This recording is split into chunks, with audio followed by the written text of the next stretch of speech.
Hi, Cyber Babies. It's the even more fabulous Mother Love, Mr. Kennedy, sitting in with us. We have a bunch of stuff to talk about. I hope your day is going wonderful. The sun is finally coming out here in Southern California, and there's a lot of stuff to talk about. One of the things I really want to talk about as a person who is managing type 2 diabetes, and I have been since 1989. And they changed my medications along the way, because sometimes the medication works for us. Sometimes my body builds up a resistance to it, and we have to change the medication.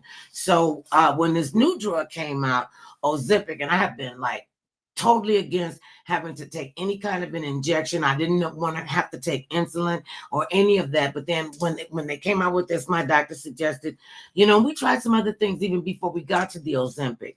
And I felt like, okay, well, I'll try this because I trust the pharmaceutical company, Novo Nordisk. So I said, well, I'll try it. I was willing to try it. And it really does help stabilize my blood sugar. I don't have those highs and lows, and, I don't go through the depths and valleys. I'm pretty, like even keel like you're supposed to be. And, I still test my blood sugar regularly. And then this is what had happened.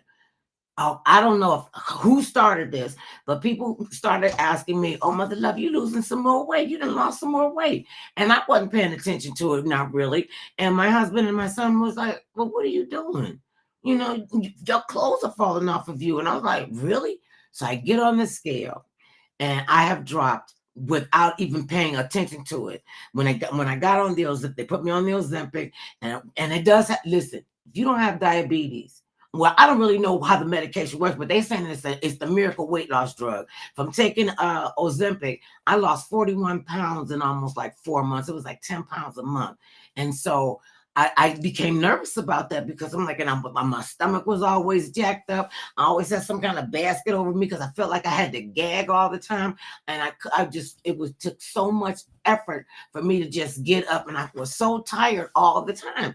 And I said, well, let me just check this out. And when they give you medications, and and my Ozempic, it comes in a little box like this with a pen and the doses in it. And so, and it's like it's not a big thing, And so I'm like, okay, I'll take this. And I tried it, and I had a lot of side effects, and a lot of them I don't even think people know about. Like, my hair fell out, my eyebrows fell off, my eyelashes fell. Not like I was a really hairy person, but I noticed that it was coming out. And I could brush my hair, and they were saying that these could be some of the side effects. And so then when people start seeing that other people they could lose weight on it, it became like it just like swept over the country. So I'm, getting my supply, get them, I get my supplies every 30 days. And so I called up to get my prescription, refilled. And they said, well, Mother Love, we don't have the medication in. And I said, well, when will it be in? Well, we don't know. Well, what happened? They said people are coming in here in droves. Doctors are prescribing Ozempic and Wegovy and Mounjaro for people who don't have diabetes but using it as a weight loss drug. So now this is something I have to do every week, to help maintain my blood sugar, along with other things that I have to do: what I'm eating, when I'm eating, how I'm preparing it, what I'm fixing, what amount it is that I'm eating. And then this comes along. And I call in 1 week, medication still not in. 2 weeks go by, medication still not in. 3 weeks, I'm starting to get nervous because I'm starting to feel different. The withdrawals from not taking it. Yeah, and I started to feel real different. And so, remember you had said, no, we need to find out about if you need to take this adjustment, or is there something else that I could take while we're waiting for the shipment to come in? Well, they gave me some other medication. That didn't suit well with me. And I took that for 2 weeks. And this was one of those pills I have to take, you'd have to take every day. And Ozempic, I only have to take the injection once a week. And so about the third week, my doctor, she gave me she had me try another drug. I tried it for like 10, 12 days, and it just did not suit with me. My blood sugar went into the toilet. I was up all night. I had insomnia. It was terrible. So I was telling her, and I think I'm a pretty pretty astute person as far as my health is concerned. Okay. We stay up on what's going on with me. And he's not a doctor, but he plays one in my life. He always wants to tell me what to do, how I feel, what's going to do it. And which is good because at least I know you're keeping up with me. And I really appreciate that. So I couldn't get the medication. I went on 3 different medications to help manage my diabetes, and then I was just all cattywampus. So it was like almost 2 months before I could get the Ozempic back. So then it's like I'm starting all over again, and my body got to get readjusted again. And it's like now people that don't even have diabetes, and my concern is this: 1, people that got diabetes and they need the medication. 2, the people that don't have diabetes and they get the medication. What is it going to do to their bodies later on? And I know, listen, I know the seriousness of the obesity problem that we have in the United States, and especially in neighborhoods that have been and racial ethnic people, Black and brown people. We are disproportionately obese, and we are disproportionately being marginalized by the healthcare system. And a lot of people, I don't want to go to the doctor. I remember they would tell you, I remember the Tuskegee. You weren't even born when the Tuskegee experience was around, but still, and yet there are people who are still fearful of going to the doctor. You got to go to the doctor. But when we can't get our medications, to help us, because other people who could go in and get it, I'm concerned about them too. So what is your take on everybody with the weight loss and everybody on all this other kind of stuff?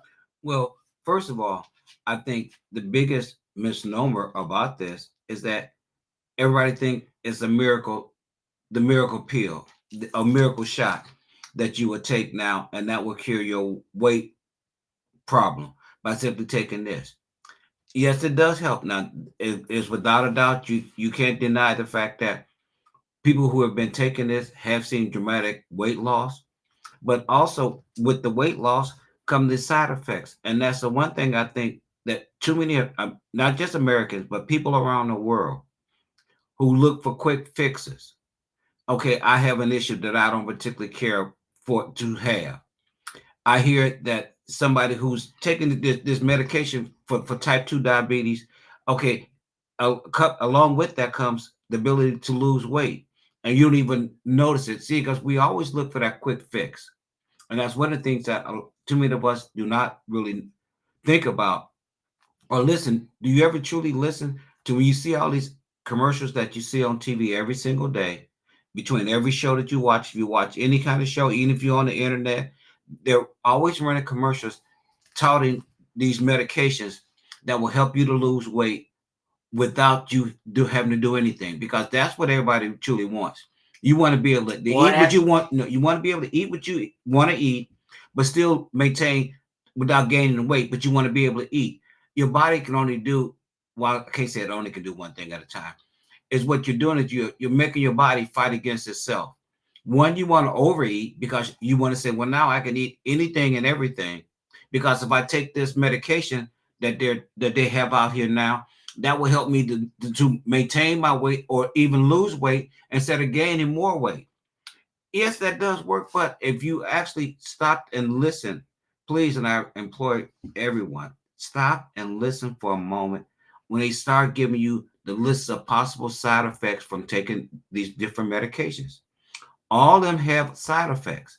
And that's the one thing that we as a group do not want to listen to is the side effects. All we want to hear is curing what ail me. And it won't cure you. It helps manage you. The pharmaceutical companies in the healthcare industry don't want to cure diabetes. They want us to manage diabetes. But wait a minute. There's too much money in management. And, cure it, you lose a customer. Okay, but in this particular case, with these drugs, they're not losing customers. They actually gain customers. Gaining customers. They gain because people who are not even diabetics are taking this medication because they hear about how it helps you to lose weight and lose weight fast without doing anything. But you have, but that's not, and that's not the case. You can't take that's what they think. But you cannot just take a medication and think it's a miracle pill, and you don't have to do anything else. That it don't work like that. Women. You said that but people do women, and I'm reality women.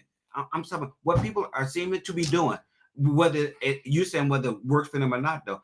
What they've heard and what they're doing now is that they heard about these different medications for type 2 diabetics, that what it helped type 2 diabetics to do was to also to lose weight besides helping to manage their type 2 diabetes. Now, they heard that it does two things at once. help manage your with diabetes, and it and also curb your helps, appetite. and it helps you to lose weight along the way. Because So when I was sick, and I didn't even realize that I only eat a little bit anyway.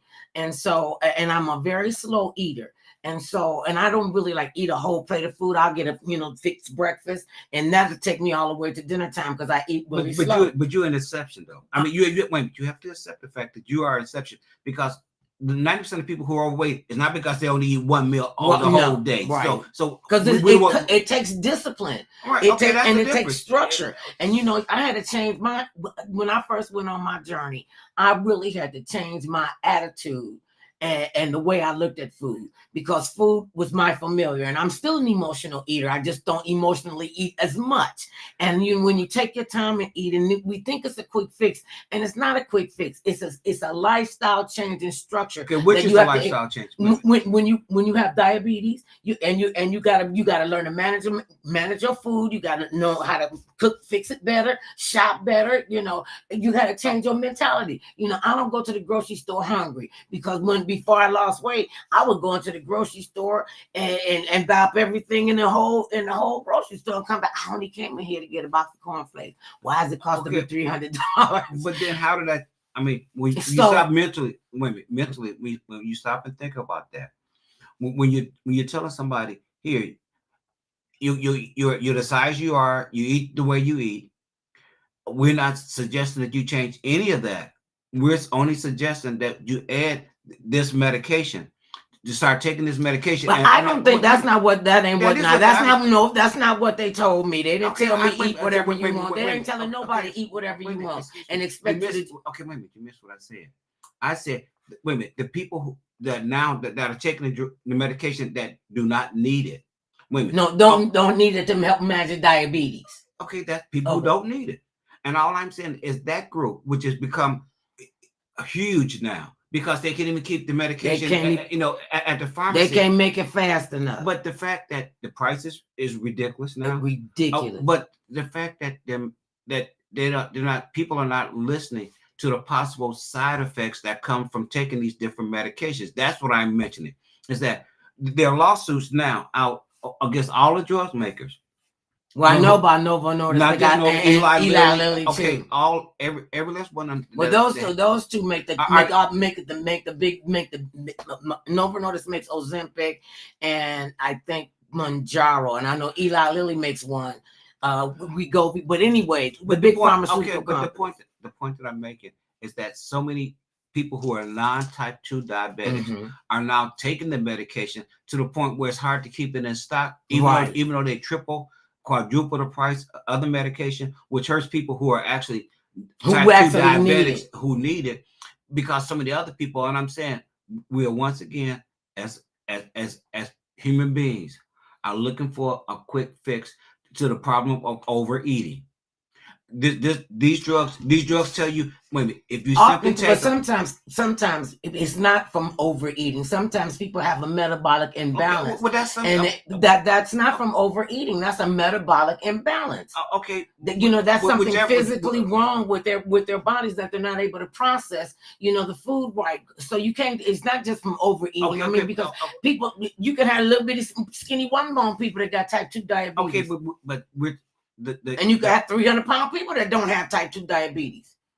Not at the moment, but if you women, the body was not meant to be that heavy, and you have to think about it, the heavier you are, your weight is balanced or offset by your height. If you're taller, your body is more. Your body frame can carry more weight.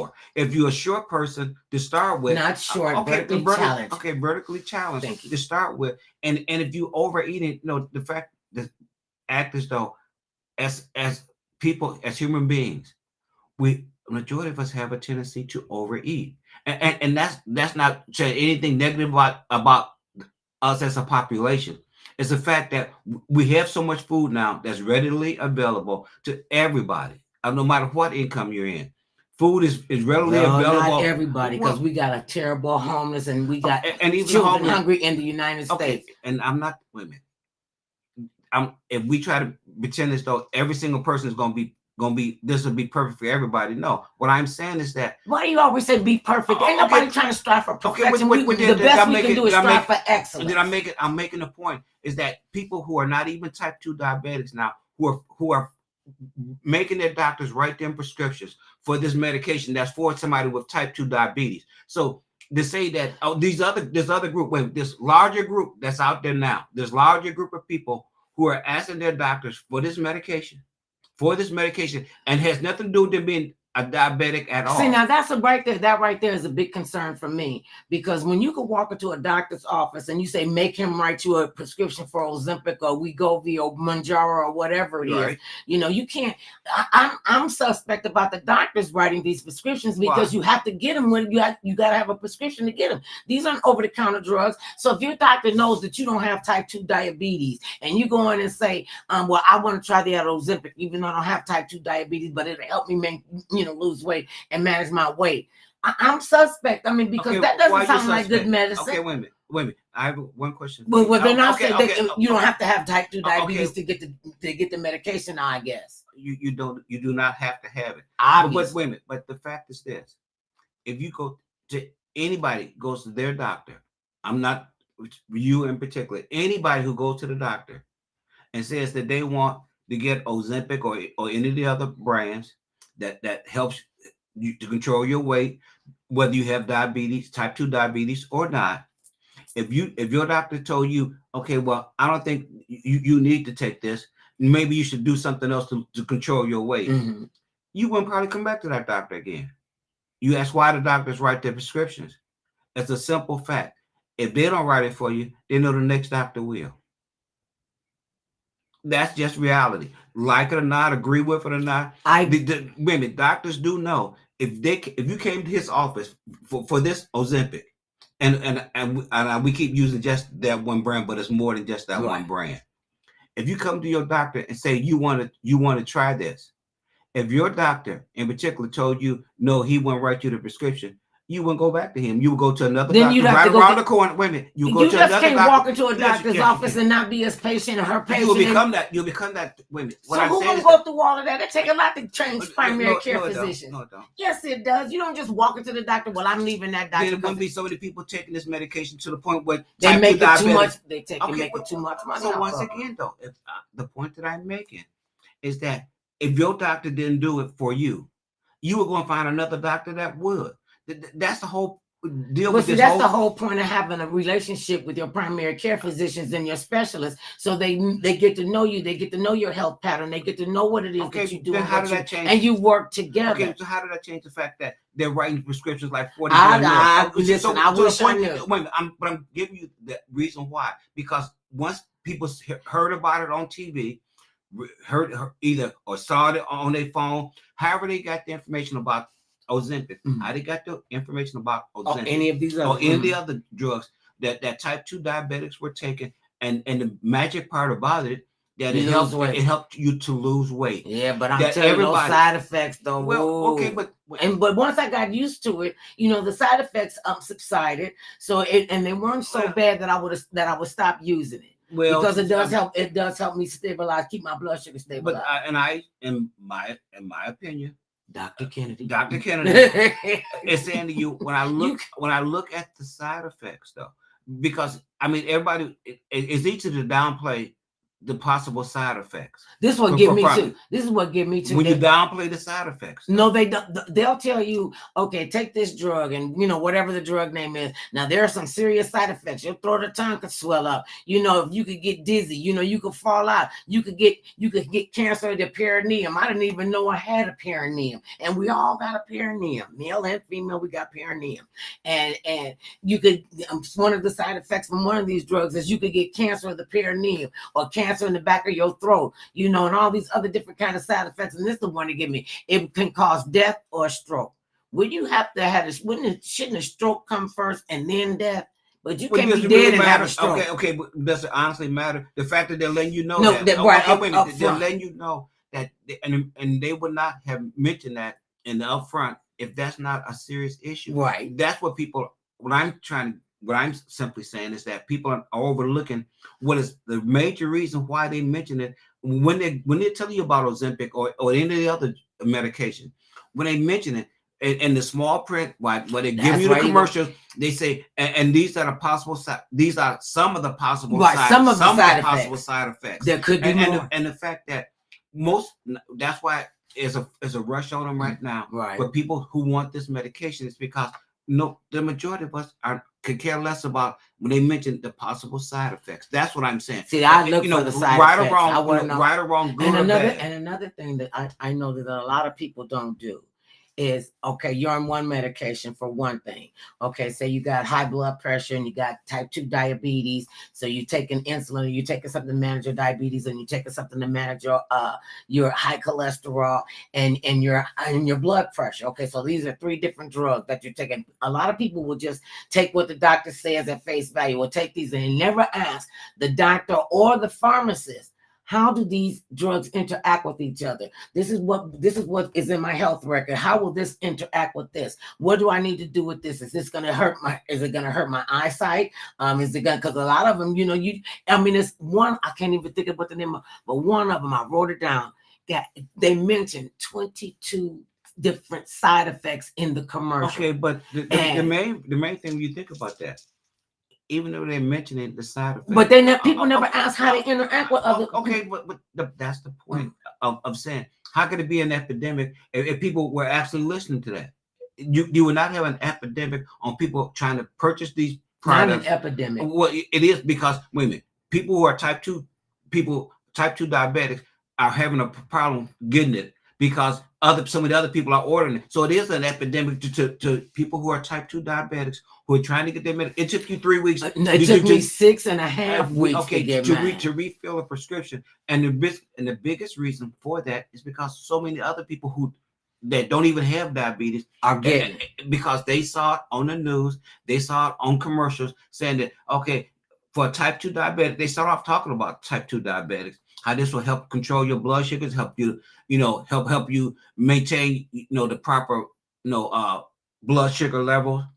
But but one of the added effects of you taking this medication, it can cause you to lose weight. Yeah. So people went from the managing your diabetes to I could go to a size 6 to the weight part. Yeah. So you heard what you want, the part that you wanted to hear, right, and you disregarded all of the rest. That's what I'm saying about how we as a society does that. I think the pharmaceutical companies give lay people misnomers because we don't know. They'll say, don't take this drug if you are allergic to some kind of peptide. We don't even know what the chemical, wait a minute. We don't know what the chemical makeup even means. Most people, you have to be a scientist, a pharmacology person to understand the breakdown of how, and they give you the, when it's been a little bitty box and you open it up and it's a big giant piece of paper like this and a little tiny print. And then people don't look at it and they say, what is this medication used for? And it tells you what it's used for, how much it's used for. Then they give you like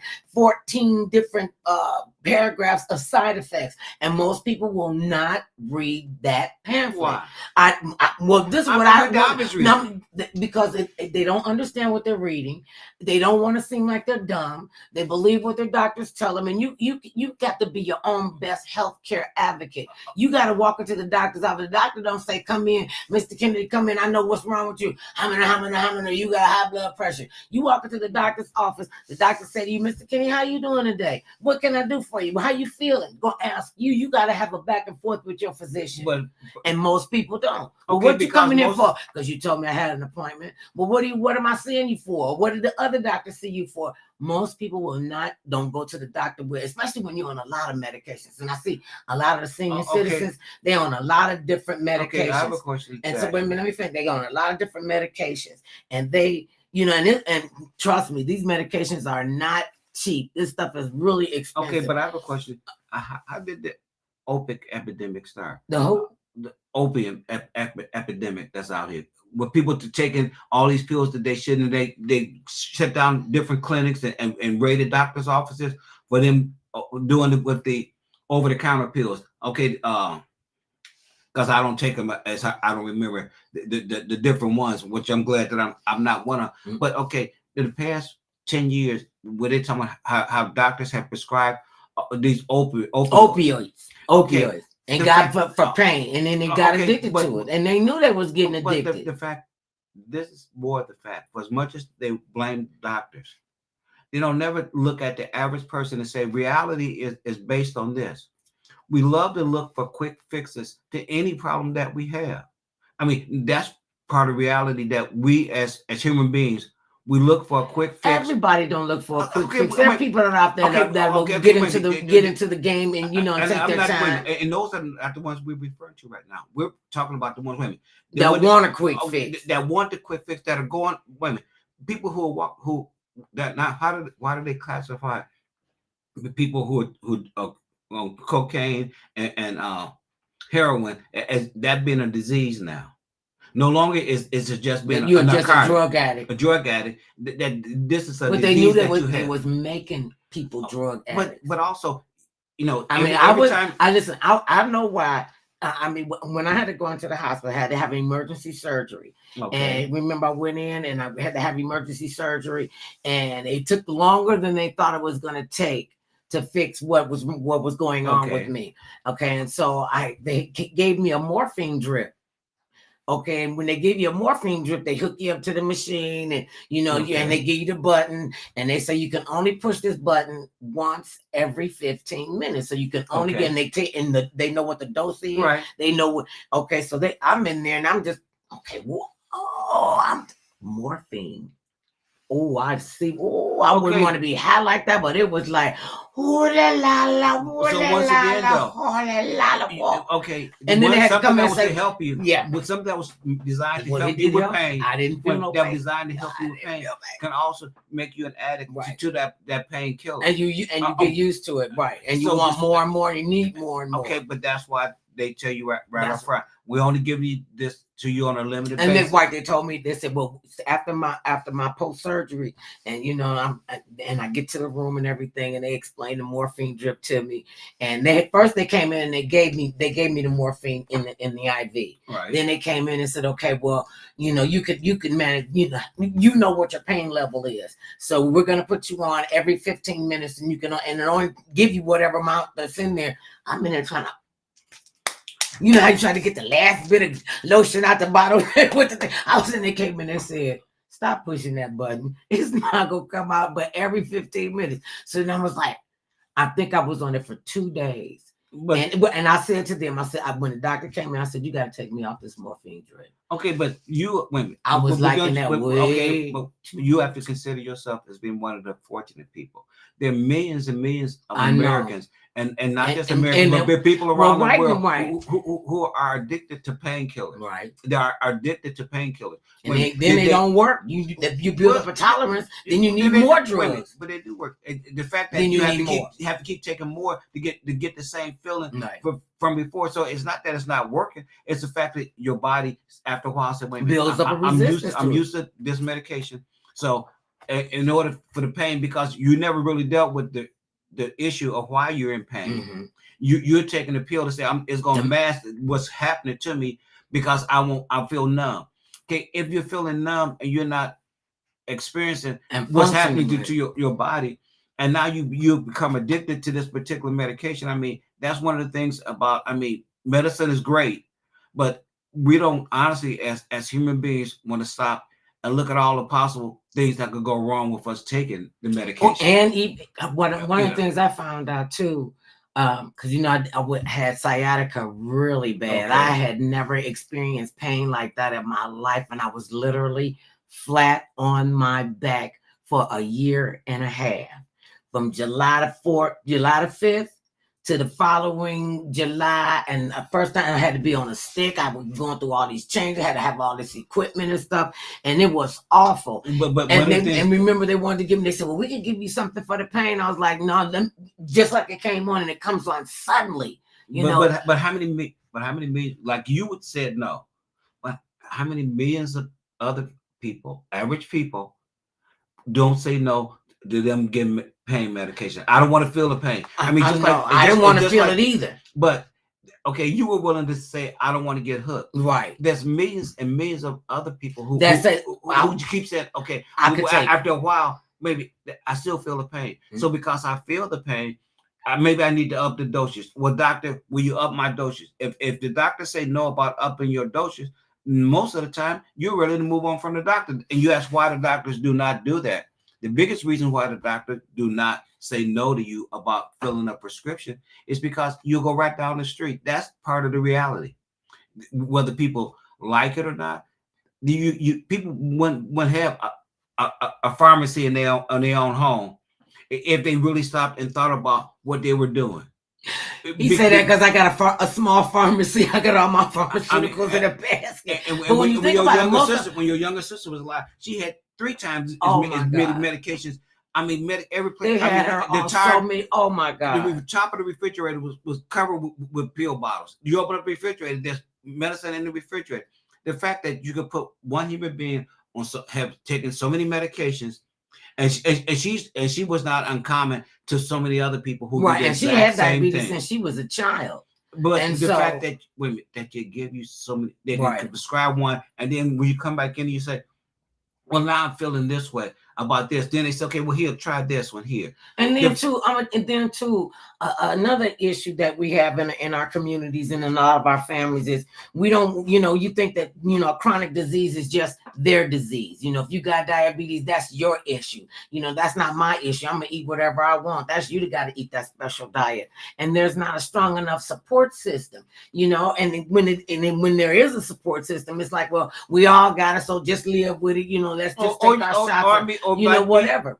Like me, when you were diagnosed, I said, okay, when you said you need to change how you preparing food, I didn't once say, don't cook me a separate meal. I said, look, this is how we're gonna eat. So that's the exception. And that's what but you need more people like that who are willing to say, okay, I would change with you because it would help all of us. Because it helped you, but it also helped me because then maybe I won't become a diabetic. Isn't that a greater gift to give me as your mate?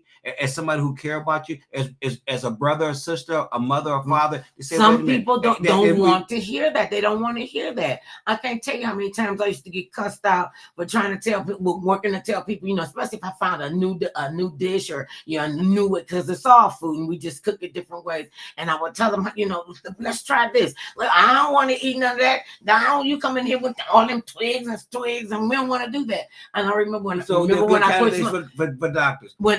Doctors love people who sit back and refuse to want to change. And they just keep giving you medication. It's same thing when I quit smoking.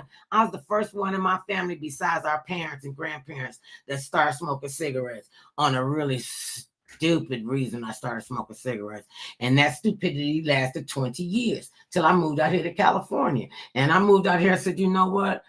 I'm not going to do this. And I'm not going to, and you used to tell me this when we was living in Cleveland, you would say, I love you, but you got to do, and you could smell cigarettes in your hair, right, in your clothes. I don't care how much mouthwash, you could always smell it. And you said something to me, and I know you did. I knew it was not being mean or you said to me, kissing you is like licking a dirty ashtray. And that really turned me around because I'm like, oh, I'm gonna want to be kissing on him. That cigarette ain't that great. Okay, all right. I mean, but because and that helped you, right? And that helped the family too. It helped us because it got you off, getting you off of cigarettes. Because I mean, I got me off of cigarettes. Okay, well, the comment. Okay, so I had the fact that you was willing to get off. Yeah, the fact that we know long before you even started smoking, people who have been smoking cigarettes was coming down with lung disease, lung cancer, cancer, respiratory problems for hundreds of years. We didn't even know what COPD was. But the fact that we were not willing to change, see, it took society as a whole to start running commercials about trying to get people to quit smoking. Mm-hmm. It took car makers, a long time before they started even putting ashtrays in the car. Another way to curtail people smoking, right, because if the ashtray was not readily available for you to say, well, here's the ashtray, I ain't got to have an ashtray, it's available, here's the cigarette lighter right here in the car. Mm-hmm. That was a good thing. They first made it convenient for you because it helps to sell the car. Right. Okay, now when we're trying to be more health conscious, we said if you eliminate the ashtray in the car, you eliminate the cigarette lighter in the car, that will stop, it won't stop everybody because you can still have your own personal life, right, but it stopped a lot of people because it wasn't as convenient anymore.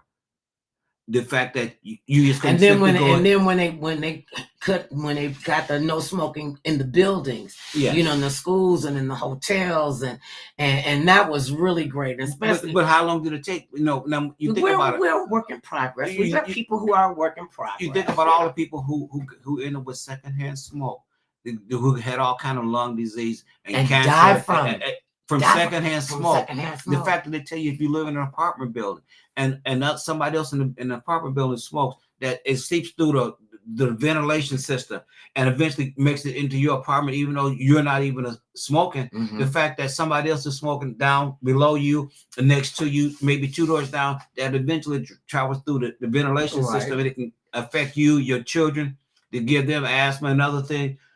Part of that is that education takes a while for it to get. Sometimes it takes even forever for people to truly say, "Wait a minute, I remember I get what they're telling me about." But I'm not gonna do that. I could quit smoking when I want to. I'm like, okay, yeah, well, all right. And then too, I wasn't paying $2.50 for a pack of cigarettes. I'm done. But you're done. I mean, cigarettes now are $10, $15, $12, $18 for one pack of cigarettes. Okay, the fact that has not stopped everybody from smoking. I mean, you even go. Then they went to vaping. Now they got and they saying that vaping is just as bad as smoking. And they were giving the kids, you know, these bubble gum vapes and, you know, lemon lime and all these little fancy things and making it attractive to children because they got to get a new market. Well, that's why they went overseas. And a lot of our Asian brothers and sisters, they start smoking real young. They're heavy smokers, chain smokers.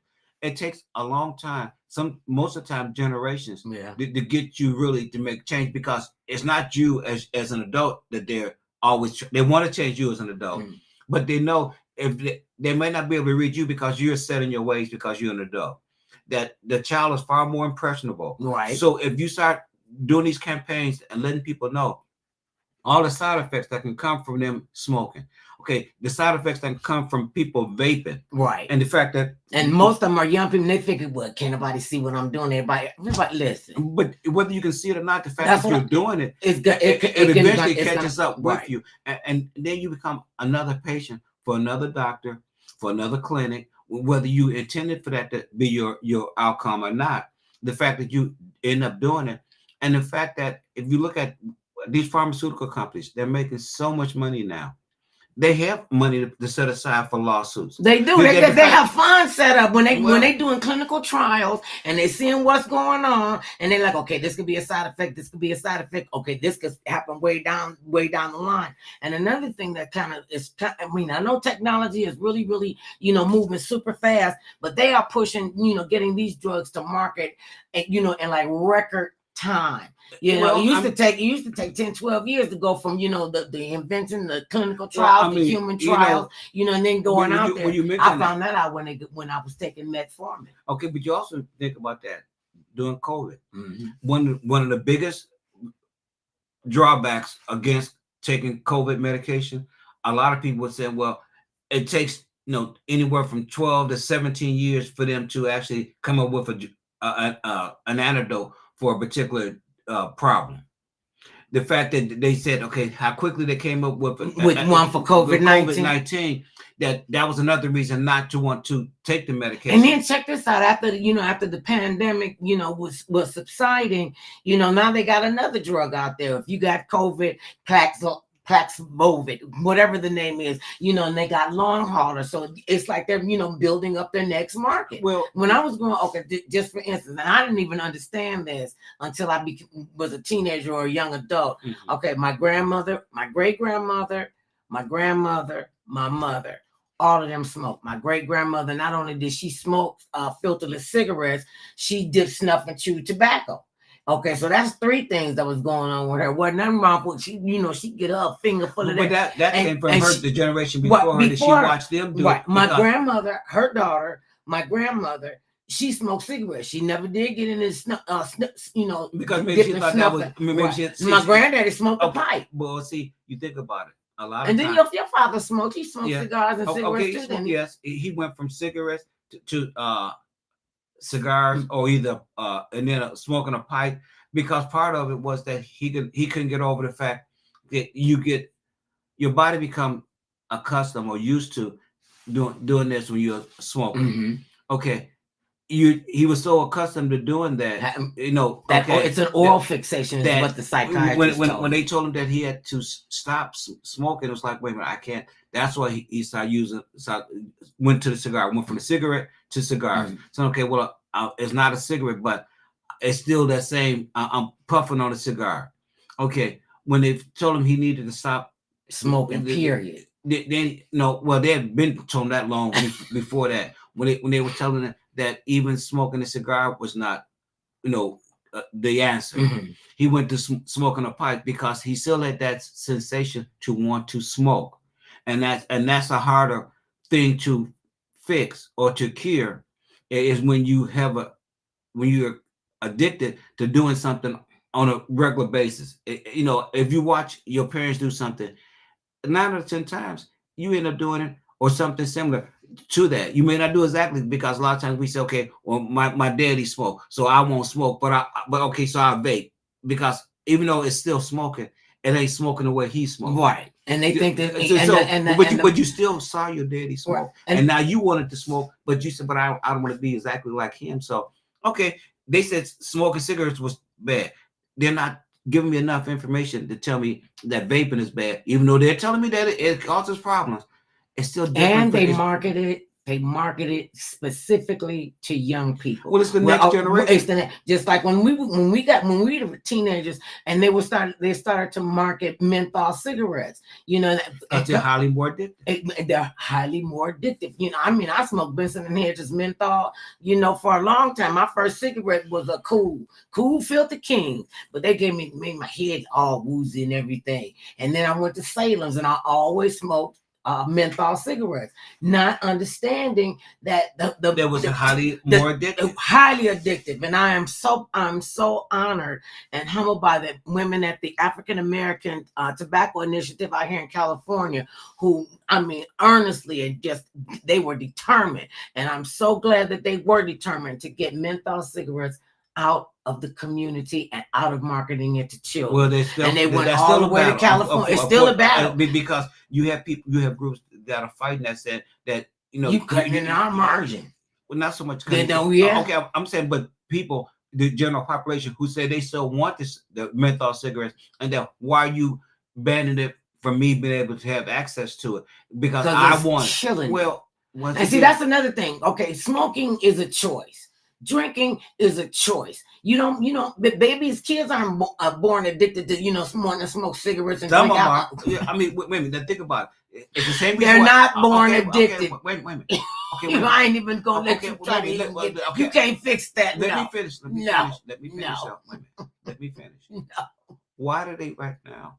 When you're pregnant and you're going, if you go to the doctor on a regular basis, if they find out that you're doing drugs, you would be arrested, because they say your baby will be born with an addiction. So that was still the mother's choice. Okay, but that wasn't the baby's choice. It was not the baby's choice. It was the mother's choice. But the fact that baby that had nothing to do with it. Yes, the baby did, because the baby comes out addicted. Wait a minute, but that's not the baby's fault. It's the mother's fault. Okay, but the fact, that's why there are laws against that. To stop mothers from doing things that would harm the child even before the child was born, though, right? Okay, wait a minute. Yeah. Because the child has no say so on whether the mother's going to be still doing drugs, right, or smoking or whatever. They got fetal alcohol syndrome. I understand that. I understand crack babies are born. Okay, well, you know that was, but that was not the child's decision. That was the adult's decision. I never said it was the child. I said I said babies aren't born addicted, and you go, yes, they are, but that's the mother's choice. Okay, wait, it's the mother's choice, but the baby still was born addicted. Okay. I mean, it did change women. Okay, well, that's a moot point. Okay, that's a moot point. That's the sad part. That's a moot point. That changes. No, but the fact that we all, I mean, not everybody. No, we are a society, a world of quick fixes. We look for quick fixes. That's why everybody don't look for a quick fix. You just can't group everybody in the quick fix. I mean, wait a minute. Millions of people are taking these medications for type 2 diabetics. That they type 2. I hate when y'all call us diabetics. Whatever we. I don't okay, the point that I'm making is that you have medication for people with type 2 diabetes, right? That's now being used by a larger group of people who are non-diabetics. Period, because of the effects that it has on weight loss. Okay, they don't okay, even care now about that, this right? this is what I think. This is my opinion as a person who is managing type 2 diabetes and who is taking Ozempic on a regular basis, and it, you know, it's an expensive drug. And I guess the more people want it, the more expensive it'll be. I think if you don't have diabetes, pay the premium price. People like us, seasoned citizens, why do we have to pay $1,400 for the same thing? Okay, but the question is this: it's a Medicare plan. wait a minute. It'll pay for some. So, but that's still us paying for it, right? We are all Americans who pay taxes. You're paying Medicare. You're paying for the system to work. Every time you pay taxes, you're helping to pay for it. I know that. That's what we went to work for, to pay taxes so that we would have a retirement. And the fact that you have to use that retirement for buying drugs all the time, that sometimes it's not needed but is wanted. It's a difference between need and want. That exactly. And we have if you need it, we should be able. But we have a large group that want the same medication that you're taking for your condition. But you have an even larger group out there now that is taking it just to lose weight. And you will lose weight fast. You gotta watch yourself. But the fact that they keep telling you, look about it messes with your bones, it weakens your bones. So these a side effect from taking the medication it softens your bones. And so when you wonder why now when they talk about being careful about falling, especially as you get older, because our calcium is what keeps your bones strong. If you're taking medication that's pulling the calcium out of your system even more, it makes it a lot easier. You don't know what it's going to do, and you get hurt. And especially when you don't have a relationship with your primary care physician.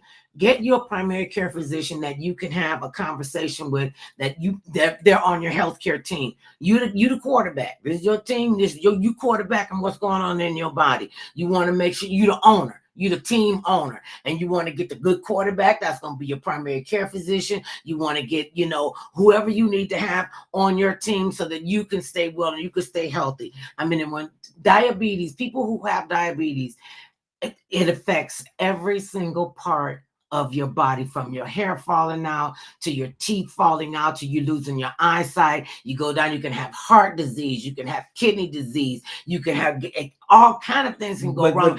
And lower limb amputation. Amputation. That's an imitation. Lower limb amputation. I mean, it affects everything. And a lot of people with diabetes, your feet are so important. You got to take care of your feet. And so many people don't even look at their feet. Don't want nobody touching their feet. I got some ugly feet, but let me tell you, I was in the nail salon one day, and my nail lady, when she first started doing my nails, they're so tiny. She said, painting your toenail is like painting rice. And I thought that was hilarious. And so she became my friend and my nail tech till she retired. And there was this older woman in the nail salon, and I think she told me she was in her early 80s, and she was one of them fly divas. You could tell she was fly her whole life. She probably born, doing fly, being dressed fly. And so she was in there getting her feet. And we were talking about my feet. She said, "Baby, don't worry about how ugly your feet are. You be glad you got 2 feet to still walk on." There's a lot of folk don't have that. I got some ugly feet. I got ugly feet, hammer toes, and real thick toenails. And I come in, and she says she goes to the doctor and has the doctor, her podiatrist. That you need to have a podiatrist on your team when you got type 2 diabetes, and eye doctors and kidney doctors, and people that can help you stay on the straight and narrow, to keep you living long. And I think, had I not taken a proactive approach to my health and my life, but back to the senior lady, and she said, "Look, I'm gonna show you I got ugly toes, and I just went and got them clipped today." She said, "You just take care of them 2 feet right there, and you'll be quite all right." And I was like, "Oh, she was dropping some wisdom down on us, and don't wait for tomorrow. Do what you can do today. Yesterday you already did that, been there, done that. You got it yesterday. What are you gonna do today? Today is a gift. That's why they call it the present. So in the present, take care of your health, take care of your life, take care of you. Make sure you are right. Well, because there's enough crazy going on in the world. Speaking of crazy, we're moving on. Okay, you the political, with Iran going over here and dropping drones and bombs on Israel, and Israel wanting to. Because didn't Hamas come over there and start bombing Israel? How the war got started in October? Once again, no matter how because The Middle East always having trouble. The turmoil that's going on over there, to try to, it's easy to try to say, well, if I like this side, I always blame the other side, no matter what happens, and I always say, well, it's the other guy's fault. It takes two to tango. That means it takes Israel and the people who are against them. And no, I back Israel, but I also think in the larger picture is that the Palestinians should be treated fairly too, though. Right. I mean, they're human beings just like anybody else. And if you ever want this issue to be even close to being resolved, it's treating them fairly too, though. I mean, nobody wants to see Israel, destroyed. No more than I would wonder why people, except Hamas and all them terrorist groups, they want to see Israel wiped off the planet. They've always been trying to get rid of all the Jewish people. Okay, and once again, how do you change people by generations? Okay, if you make peace, okay, yes, this generation will always be upset and be angry and always distrust. But the generation that grows up behind them and the generation that grows up behind them, right, who are not dealing in a conflict, will start thinking differently because you don't live in conflict. It just seems like they just go start stuff. But I mean, like Vladimir Putin, what was the issue of going over there to bomb the Ukraine? Because how dare you separate from us? How dare you want to be an independent But once country? again, then you're telling people now, at one breath, you can be independent, but in the next breath, if I want you to be up under my rule, I'm willing even to go to war to make that happen. So us as human beings have to learn how to want to get along with whoever's in power makes the rules. That's what I hear. But it's about education. The more educated you are, the better things go. And it's what are you getting educated on? Because a lot of these young people are being educated on, to wipe out another group of people. They're raising their sons and daughters to be terrorists, to hide among, innocent people. They done bombed out. It's just insane that you would just want to bomb somebody because you want to have your way. That's what a dictator is. But speaking of that, we have another trial that started. It just started today. For the wannabe dictator.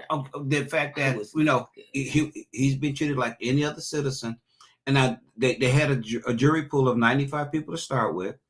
When they asked people could they be fair and impartial, 50 of them said no. Which was to me the beauty of our system is that you can say no, that you don't, because I would want, because God forbid. Would you be able to sit on that jury? Yes. And be impartial. And be impartial, because once again, I would want, in my own, if I ever had to go to trial, I would want somebody to be willing to sit on the jury and listen to the actual facts of the case. And no matter what the prosecution was saying, if they listened to the facts, if I was innocent, that they would vote to acquit me, versus saying simply because the charges were brought against you that you had to be guilty. It's the same thing with him. Right, they say you're innocent until you're proven guilty. So even right now, he has a chance to go in there like any other citizen and go in the court with a jury of his peers, people who are saying, as an average citizen, I can come and sit on this case, listen to the facts, and give a fair and impartial decision. That's what you want, because you never know. I get that. If you might be that same person who's going to trial, and no matter all, we know it's sensationalized because it's been used to help get votes.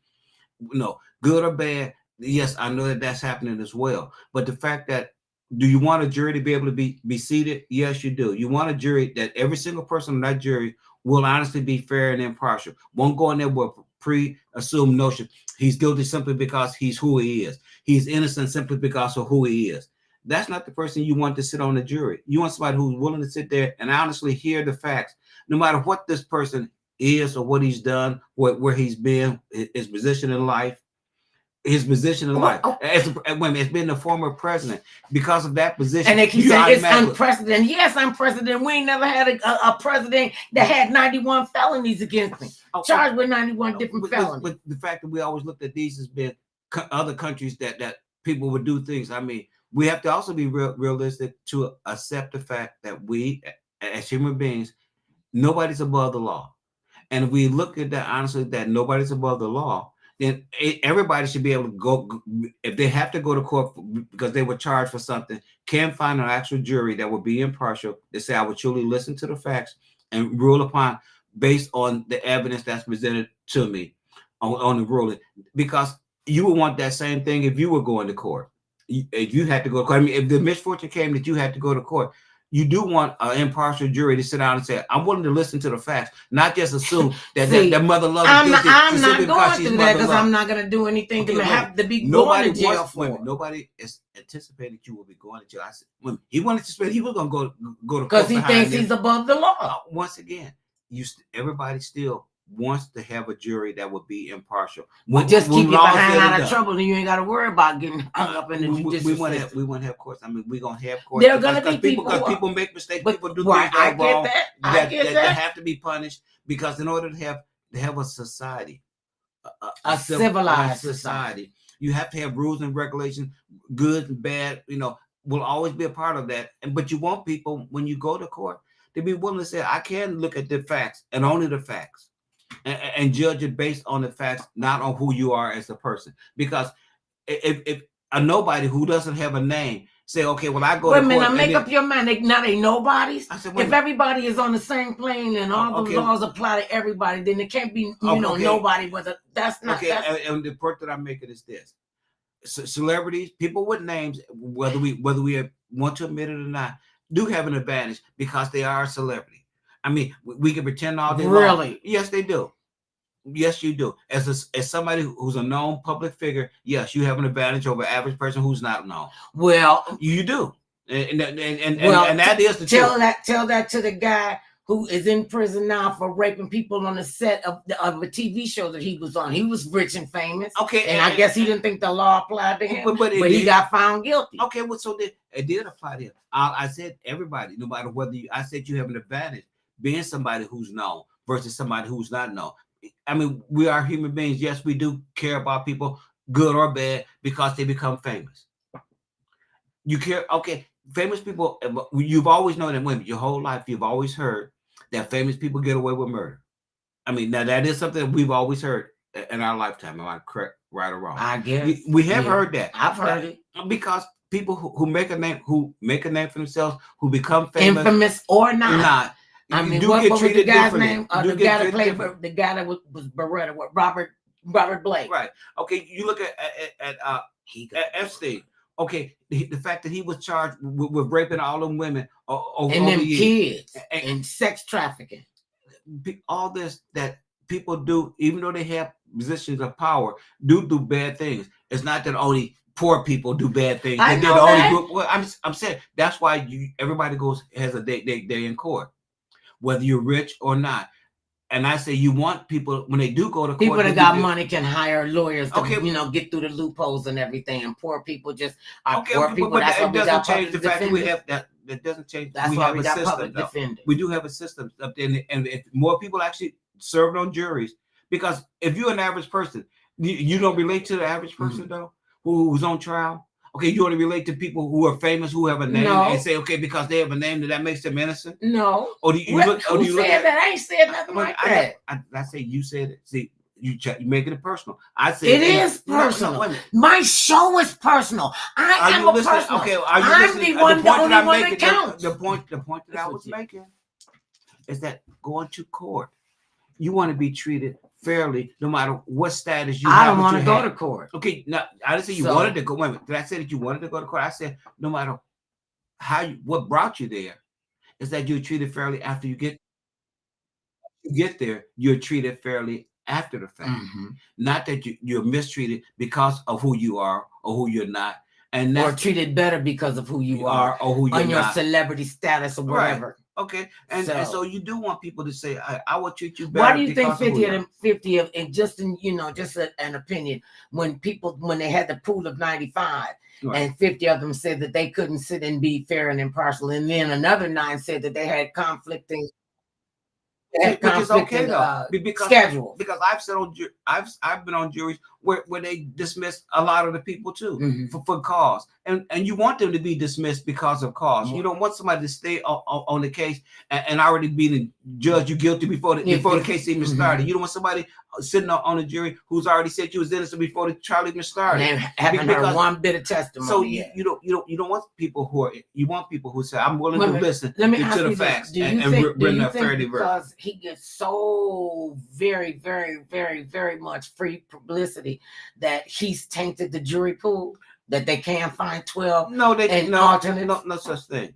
Yes, you can find 12 people who are willing to say as alternates. and alternates. You can find that. Wait a minute. Out of 300 million people, yes, you can find 12 people who are willing to say, even though I know who he is, I can still listen to the facts and give a true verdict. All Yes, right, well, thank you so much for the conversation. A bit quite lively conversation, as always, with Mr. Kennedy. And remember, babies, no matter how big or tall, short or small, thick or thin, it matters not what skin you're in. Everybody needs some mother love and Mr. Kennedy now and then. And follow me on Facebook, Twitter, Instagram, podcast. I got a whole list of them: YouTube, TikTok, Spotify, Spreaker, Restream Podcast, Addict, Podchaser, LinkedIn, Gilles Harvin, iHeartRadio, Instagram, Google Podcast, Facebook. That's and Twitter is X, and Apple Pod, Deezer, Castbox, Apple Podcasts, and Amazon Music and Audible. I am Mother Love. Have a wonderful, blessed day.